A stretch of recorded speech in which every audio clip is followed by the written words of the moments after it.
بسم الله الرحمن الرحيم. الحمد لله رب العالمين والعاقبة للمتقين والصلاة والسلام على عبده ورسوله وخليله وصفوته من خلقه نبينا وإمامنا وسيدنا محمد وعلى آله وأصحابه ومن سلك سبيله واهتدى بهداه إلى يوم الدين.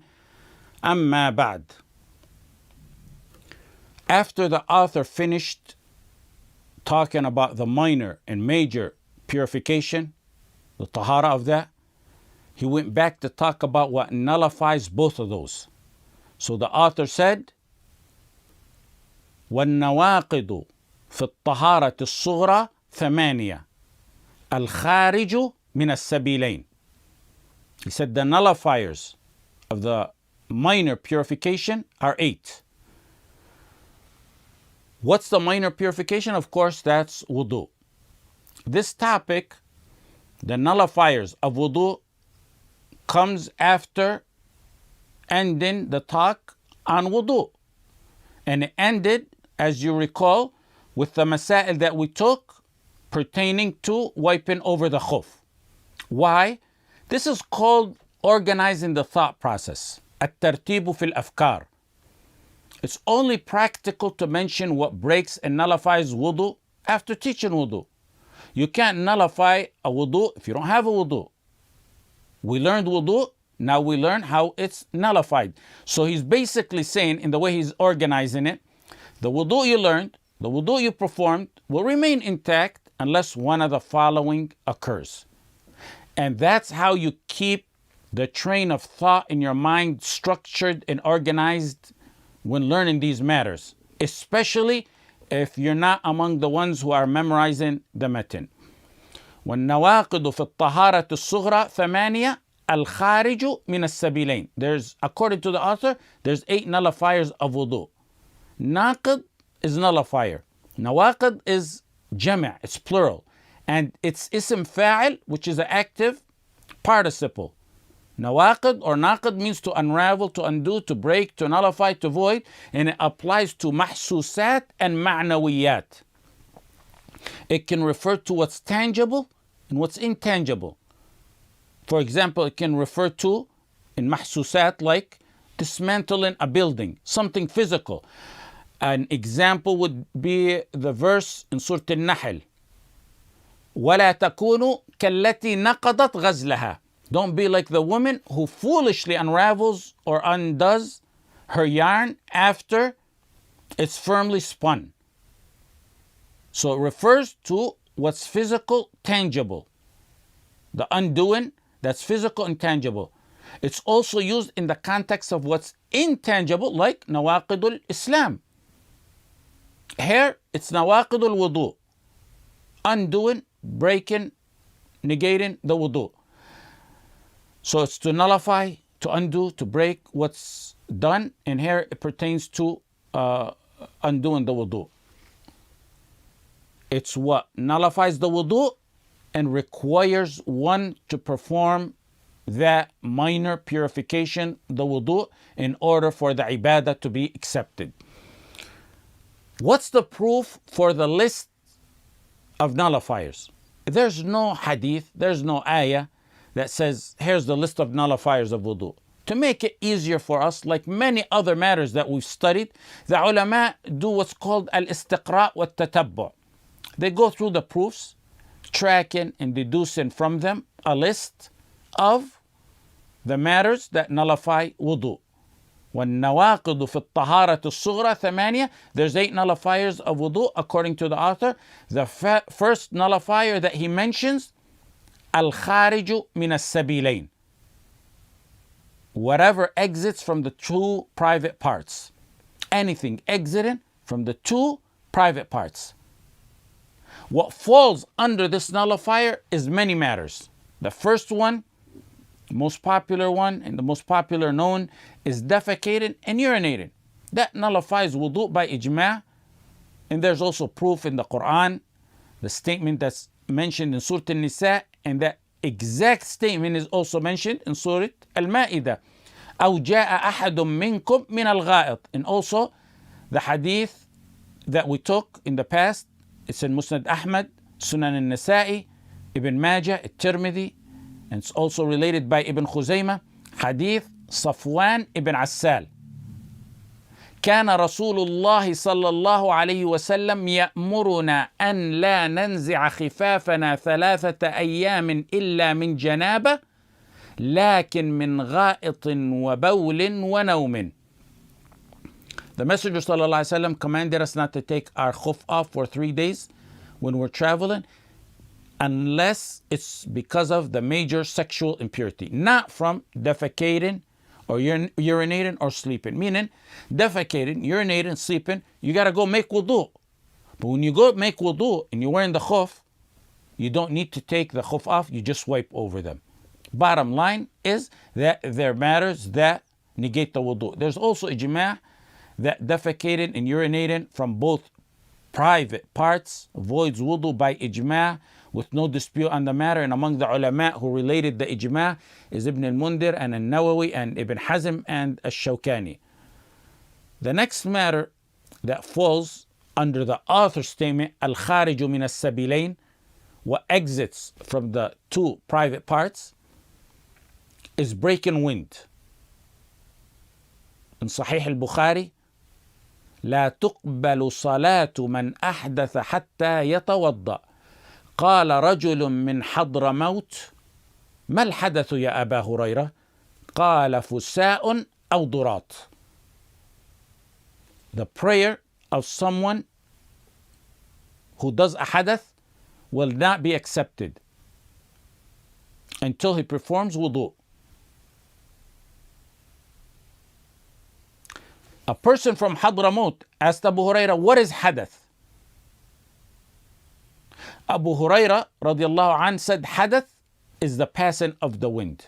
It's a clear statement and proof that passing the wind is a negator and a nullifier of wudu. Somewhat of a side issue is that the statement of Abu Huraira radiallahu anh, that hadath is passing wind, it sort of sounds like he limited hadath to passing of wind. Hadath means voiding the wudu, which includes other matters like defecating, urinating, passing gas, and everything else. But why did Abu Huraira only define it as passing wind? It's possible because his answer was based on what he possibly knew of the person asking. Or he was talking about what's most common of the hadath that voids wudu during salah.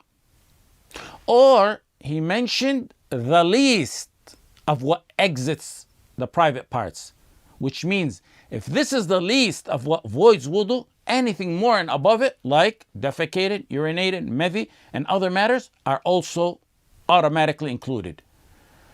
Bukhari also narrated the hadith Abbad ibn Tamim عن عمه أنه شكى إلى رسول الله صلى الله عليه وسلم الرجل الذي يخيل إليه أنه يجد الشيء في الصلاة فقال لا ينفتل أو لا ينصرف حتى يسمع صوتا أو يجد ريحا. Abbad ibn Tamim said his uncle asked the Messenger sallallahu alaihi wasallam about someone who speculates or thinks or doubts or imagines that he passed gas during salah. The Messenger sallallahu alaihi wasallam said لا ينفتل أو لا ينصرف حتى يسمع صوتا أو يجد ريحا. He shouldn't leave his salah unless he hears a sound or smells something. The third proof is ijma'. There's consensus, no dispute that passing wind voids wudu. Ibn al-Mundir and Ibn Hazm and Ibn Qudama related the ijma' on this matter. We took defecating and urinating, we took passing the wind, and all this falls under the author's statement, the first matter that nullifies wudu, which is al-khariju min as-sabilain. All this falls under just the statement. Anything exiting from the 2 private parts. We took 2. The third one, the third matter is al-madhi. The third matter under al-khariju min as-sabilain is al-madhi. And al-madhi is defined as pre-seminal transparent fluid that's usually released with lustful thinking or engaging in foreplay with the spouse. that requires wudu, not ghusl. There's plenty of proof on it. I'll mention actually 2 hadith on that matter, and remember them because we'll refer to them in the masail that follow, inshallah. The first one is the one that's in Bukhari and Muslim. عن ابن الحنفية عن علي قال كنت رجلا مذاء. Ali said, I was a man who emitted a lot of madhi. وكنت أستحيي أن أسأل النبي صلى الله عليه وسلم لمكان ابنته. I was too embarrassed and shy to ask the Messenger صلى الله عليه وسلم about madhi because of his daughter's relationship to me. His daughter was my wife. فأمرت المقداد بن الأسود فسأله فقال يغسل ذكره ويتوضأ. I told the Miqdad, go ask for me. And the Messenger صلى الله عليه وسلم told him, let him wash his private parts and do wudu. We'll discuss that inshallah in more detail. In another hadith in Sunan al-Tirmidhi and Ibn Majah and in Musnad Ahmad عن سهل ابن حنيف قال كنت ألقى من المذي شدة فأكثر منه الاغتسال. I used to suffer a lot. I used to suffer a great deal by taking many baths from madhi. فسألت رسول الله صلى الله عليه وسلم فقال إنما يجزيك من ذلك الوضوء. I asked the Messenger صلى الله عليه وسلم and he said, wudu is sufficient for you. قلت يا رسول الله كيف بما يصيب ثوبي؟ قال إنما يكفيك كف من ماء تنضح به من ثوبك حيث ترى أنه أصاب. So he asked a follow-up question.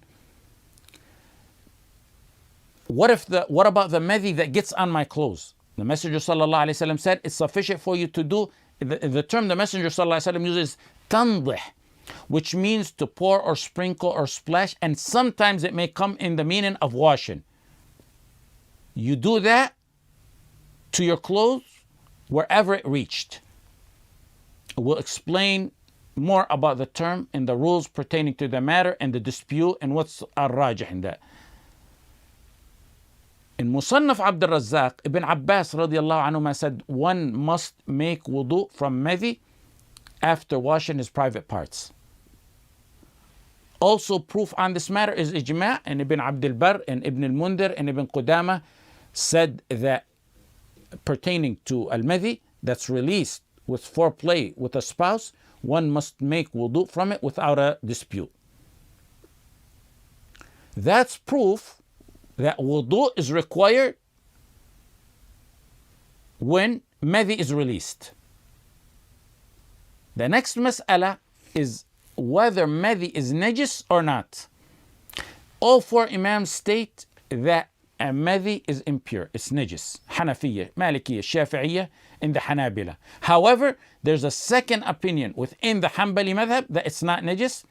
The more popular opinion within that madhab is with the rest of the 3 ulama, and the proof that it's najis is the hadith we took.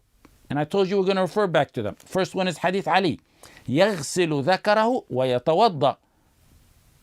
Also, hadith Sahl ibn Hunayf about making wudu and splashing or washing the clothes. There's other weak ahadith that support that, but they're not needed because we have a sufficient amount of ahadith that are authentic that we mentioned. Ibn Abd al-Barr and the Nawawi related the ijma' consensus that madhi is najis, it's impure. Okay, some of the Hanabila who said that madhi is not najis appear to have made qiyas, analogy to mani, which is the semen. However, that's a weak, improper qiyas because there's clear proof on the matter. When there's clear proof, there's no need for the qiyas.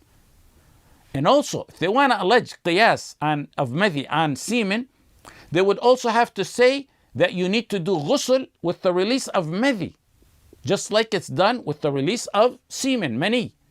And no one said that, So there can't be analogy or qiyas in this matter because they're totally different and there's proof on the matter.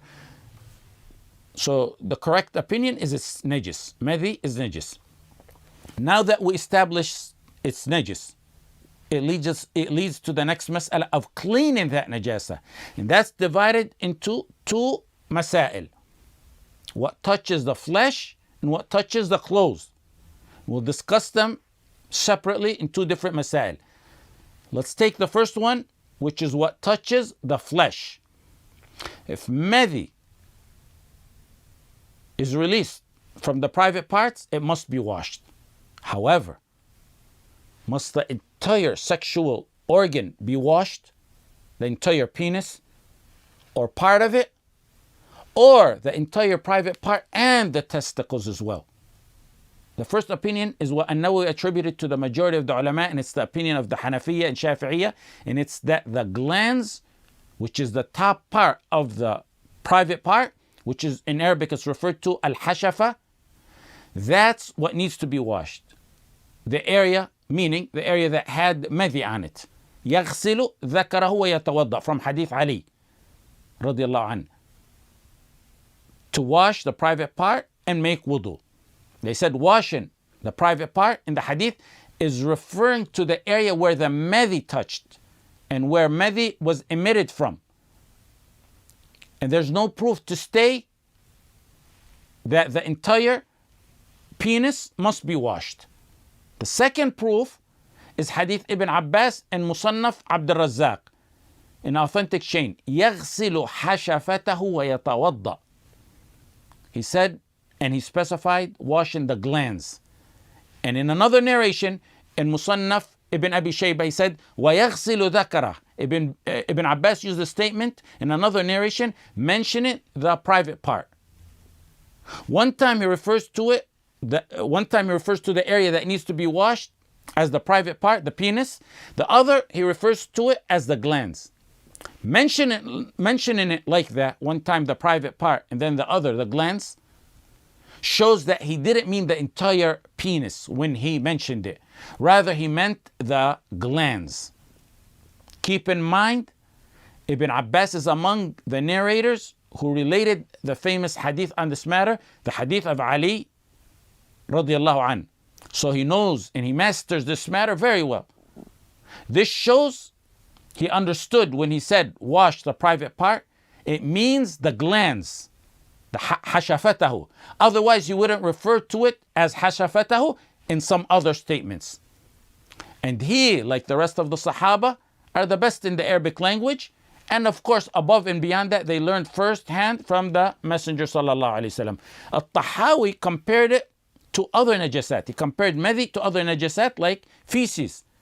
Where he said when one defecates, Al-Tahawi said the person is required to wash the area where there's feces, the najasa. He needs to wash that area. And he said madhi is najis as well. And so it's the area where it touched that needs to be cleaned. The second opinion is the opinion of washing the entire private part. That's the opinion of Imam Malik. يَغْسِلُ ذَكَرَهُ وَيَتَوَضَّأ. They also used Hadith Ali radiallahu anh. They said ذَكَرَهُ. In the Hadith, the penis means the entire penis. They said you wash the glands. You wash that because of najasa. Then you wash the rest of the private part as a matter of ibadah because the hadith states to do so. The third opinion is washing the entire private part and the testicles when there's release of madhi. That's the opinion of some of the Hanabila, some of the Malikiyya. It's the opinion of Ibn Hazm and Al-Awza'i. Their proof is Hadith Ali radiallahu anh, but a different version of it with different terms. The same hadith, but with different terms. The one they used is in Musnad Ahmad. That narration specifically mentions washing the penis and the testicles. يَغْسِلُ ذَكَرَهُ وَأُنْثَيَيْهِ. However, it's not authentic hadith. Its chain has some issues with it. The second proof is a hadith or alleged hadith in Sunan Abu Dawood that's more frequently and popular, and it's used on this matter, and it specifies the private part with the testicles, but it's also weak as well. There's no authentic hadith on specifying or including the testicles as it pertains to washing and purifying yourself from madhi. Al-Rajih is what An-Nawawi rahimahullah ta'ala attributed to the majority of ulama, and it's that what must be washed is the glands in the area where madhi touched. It doesn't have to include the entire private part or the testicles, other than the glands and what was touched by madhi. The proof backs that up, and there's also a narration in Musnad Ahmad that says tawadda waghsilhu. The damir, the pronoun in the hadith, wash it, is referring to madhi. So it's where madhi reached that needs to be washed. Keep in mind, the ruling on this matter applies for women as well. That was for the flesh, madhi on the private parts. The next issue is what you do when it touches the clothes. These are essential matters. I believe these fiqh matters are very essential. To me, they're very essential. Many take them lightly, and I don't understand how they do so when proper tahara is based on knowing them and applying them, and ibadah's acceptance is based on proper tahara. So let's leave it at that. Let's let that masail or issues that we took sink in, and we'll start next week with purifying madhi from the clothes. No one should get lazy in learning these masail. They're very essential to every single Muslim. For example, madhi, we said, is najis. Urine is najis too. Yes, some mentioned that madhi's najasa may be slightly less in severity, but nonetheless it falls under najasa. Shortcomings in purifying oneself from najasa is not to be taken lightly. It's sufficient to know the horrific consequences of shortcomings in these details. It may be a cause for one's punishment in the grave. May Allah subhanahu wa ta'ala guard us from that. In Sahih Muslim, وَكَانَ الْآخَرُ لَا يَسْتَنْزِهُ عَنِ الْبَوْلِ أَوْ مِنَ الْبَوْلِ. When the Messenger ﷺ passed the two graves, and they were being tormented in their graves, he said the other one did not keep himself safe from being defiled by urine.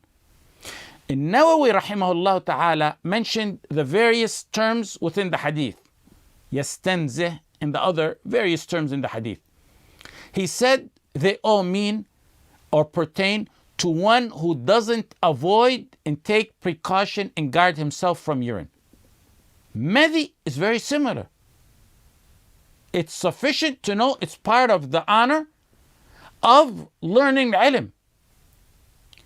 On top of the great virtues and rewards for learning ilm, this is among the details Allah subhanahu wa ta'ala ordered the Messenger sallallahu alaihi wasallam early on. If it wasn't important, would he direct his messenger at a time when there was barely any believers on Tawheed? وَثِيَابَكَ فَطَهِّرْ, and purify your garments.